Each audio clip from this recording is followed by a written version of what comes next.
So to conclude, you guys, after 3 years of ownership of the Lexus Isf, and like I said, a good 42,000 miles, 19 track days, my main conclusion basically is that this is an amazing super sedan. You have to remember too that look at the big picture basically. And again, I know the Lexus guys always we always harp on reliability and that kind of a thing, but reliability, the performance is there. The reliability is what makes the ownership experience a little bit more, I don't know, in my opinion, a little bit more satisfying, because I don't have to always go to the bank or to the bank to take the money to the dealership and pay the bastards constantly to fix something in the car. Servicing the car is one thing, and as an owner, you know, I understand it is what it is, and that's what you need to do to keep the car running, especially when you drive the car like I do. I drive it a little bit more aggressive than most. It's not just a commuter car.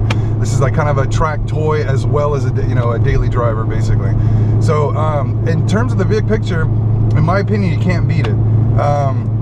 Personal preference basically, of course, is going to dictate, you know, a lot of taste, and I understand too, you guys, that you know, once you get into the, you know, this kind of like, you know, more powerful super sedan kind of thing, or you know, you want to have the bragging rights, and I understand that basically. But I think some guys are sitting there splitting hairs, and they're doing the bench racing thing basically. We're sitting going, well, this one's 2/10 faster than that, and this one, and I bet you this one is that. That's all bullshit. Take it to the track, learn how to drive the car. The car is set up very, very well from factory, you guys. Like I'd mentioned before, I mean, I've got some very, very mild mods, you know, upper control arm bushings.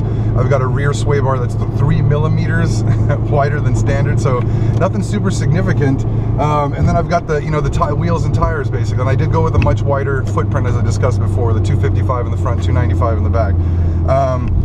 Other than honestly the wheel fitment, I was pretty much the only mod that I did that was relatively, you know, pricey basically. Other than in terms of performance, I did do a cosmetic mod where I did the Tom's kit, basically a carbon fiber aero kit, which was also a little expensive, but you know, find one thing cosmetic basically, one thing. But like I said, all in all, you guys, the car is an amazing car. If you can pick up, you know, used ISF, you can afford to do that, and that's what you want to do. Try and shoot, you know, the later the better, basically. But definitely, if you can maybe skirt past the 08s and 09s, it might be better in terms of, you know, reliability. If you're going to buy an older car that doesn't have a warranty, because you might be looking at some water pump issues if it hasn't had, you know, the water pump replaced. And then also, again, as I mentioned before, always watch for those dash and door molding issues, basically, any kind of melting or anything like that. But in terms of track driving, you guys, like I said, the car out of the box does understeer. Some very, very easy mods to get that addressed, basically, including it's $140 F Sport sway bar. I mean, that's nothing that's going to break the bank for most people, basically. It is a pretty easy thing to put on as well, from what I understand. Some people can do it sitting there when the car's parked on the ground, you know, even to lift it up. But yeah, like I said, it's a great used car. It can make a good, you know, family car. Like I said, I've got the baby seats behind me. It's a pretty stout track car, and it's to be honest, in all honesty, as long as you're not on the worst roads in the country, it's a pretty solid luxury car as well. You know, I take it to the track, I beat the hell out of it. You're running, you know, shoulder to shoulder with, you know, Porsches and Corvettes, Mustangs, that kind of thing, and then literally you just put your track chair in the trunk. You turn on your air conditioning, throw some beats on, some music, and you're cruising home with the air conditioning on. The car is silent. There's no shaking, there's no vibration, there's nothing. Lexus definitely did their homework with this car, you guys, because they had to. It was the first F car. And obviously when you're a luxury car maker and you make these, you know, really soft, you know, not very thrilling cars, basically, but they're good luxury cars, and all of a sudden you're telling everybody, yeah, I'm going to come out with something that's going to compete with the M3. Everybody, you know, they know. Everybody's going to start laughing at you, basically. Everybody had their doubts. So I feel like Lexus did their homework. They really went the extra step with this thing in terms of development. Now, it's not its own complete independent chassis and that kind of thing. They had to kind of work, you know, with the 2IS, you know, platform they had, but they were managed to kind of beef it up, brace it up, basically, throw the big motor in it. Subjectively, in terms of looks, I love the way the car looks. I love the bulging hood, the big fenders, basically. It makes the car look a lot more muscular, basically, masculine, in my opinion. I don't mind the rear tips, exhaust tips that everybody seems to make such a big deal about, you guys. Those rear fake tips are not fake tips, they're actually diffusers. They relieve pressure in the bumper area at very high speed. The bumper is basically creating like a rake effect as you're going through the air at very high speed. So it's kind of nice to open it up, relieve some of that pressure. And I think personally, I like the way it looks. It's like a signature kind of design element for the F cars. Whatever, some people, you know, let's say Jeremy Clarkson will harp on something and then everybody just takes it and runs with it, basically, and that's that's basically it.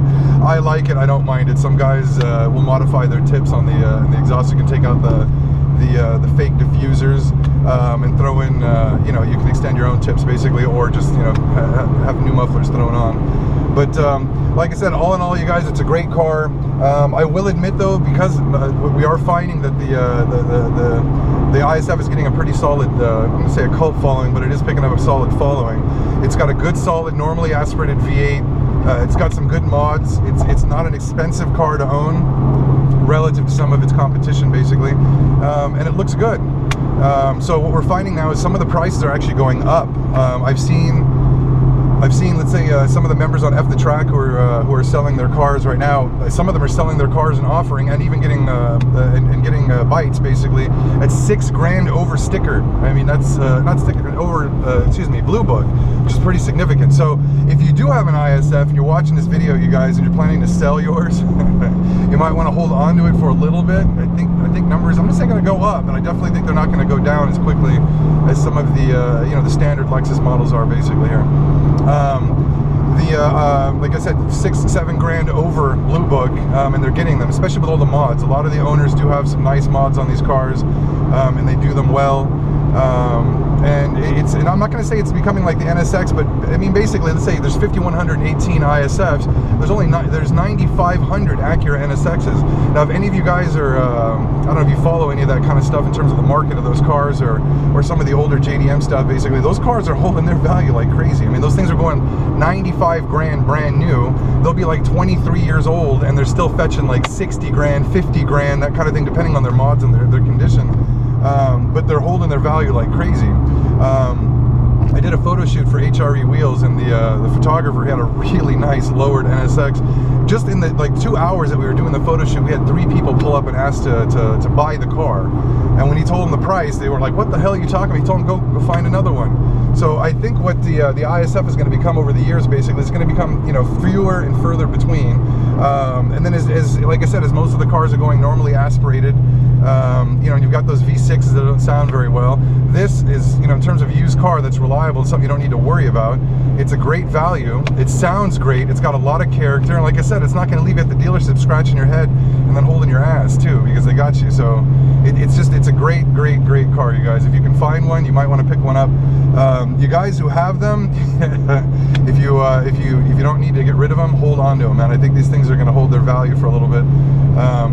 Like I said, just with the trends of the new cars, it's the first F car, and like I said, it's a great, reliable, powerful used car that you can track, that you can throw kids in, and that if you even run a business and you got to run around with clients, you can put clients in the car too. So very nice car.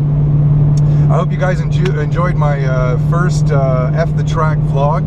I'm sorry if it didn't come out as smooth as I'd like, basically, and I don't know why the camera's, I know this thing's going to segment this video into pieces, so I apologize for that, basically, here. But thanks for following the page, you guys. We're almost at 10,000 followers on the page. We're doing really well, and I'm very excited about that. We got lots of good content for you guys. I'm still booking content on the page literally 6 months out. Every day I book you know, some posts, and usually about 6 months out, and I do kind of throw some filler and some good stuff in between. I'm trying to change the content rather than just pictures and videos and interviews, that kind of stuff, or videos of the cars going around corners. We're going to do some more vlogs and more track vlogs and that kind of a thing. So I hope you guys follow and enjoy, and F the Track.